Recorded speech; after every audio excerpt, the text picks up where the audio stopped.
Hey everyone, my name is Peyton Bennett. I am a second year pediatric emergency medicine fellow at Vanderbilt.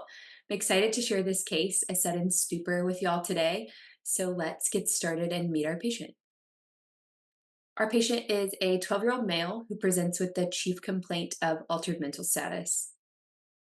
He initially presented to an outside hospital emergency department, but this is an otherwise healthy 12-year-old who had had 5 days of headache and then on the morning of presentation started having numerous episodes of non-bloody, non-bilious emesis.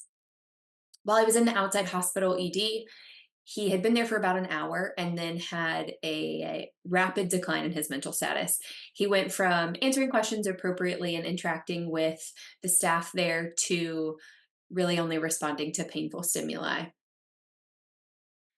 He had a head CT there that was negative and a lab evaluation that was significant for a mild leukocytosis, but otherwise had normal electrolytes and negative viral testing.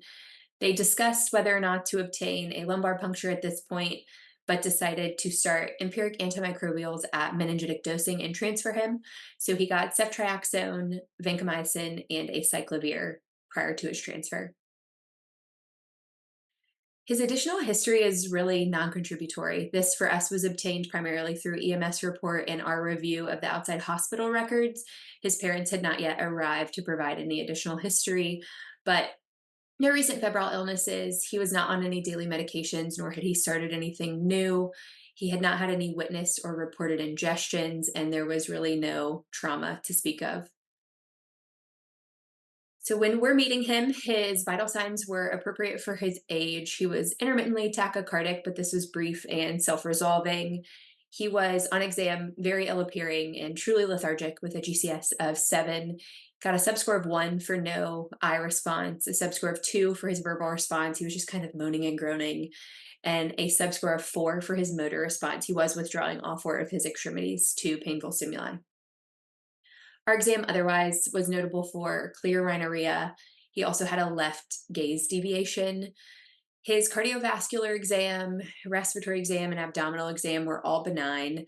And on skin exam, we noticed erythematous patches along his hairline on the lateral and posterior aspects of the neck, and then across the front of his chest. So while he was in the ED with us, we quickly called our neurology colleagues for a consult.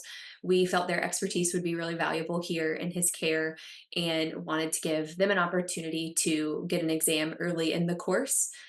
We did not feel that the child could reliably protect his airway given the extent of his depressed mental status. So we did intubate him while he was in the ED, and then we called the PICU to request admission. At the time of his admission, he had a pretty broad evaluation that was still cooking. We had a venous blood gas that had resulted. This showed us a mild respiratory acidosis, a slight elevation in his lactate, but otherwise normal electrolytes and a normal glucose. His basic labs with a CBC and CMP were still pending. We obtained inflammatory markers. He had a serum and urine toxicology evaluation. And then while we were rolling him up to the PICU, we stopped by the CT scanner to get a CT of his head and a CTA of his head and neck. So that's where I'll leave you for this part. We are on our way up to the ICU for continued evaluation and management of this child's acutely altered mental status. I hope you'll join us in part 2 to learn a little bit more about his clinical course and his final diagnosis.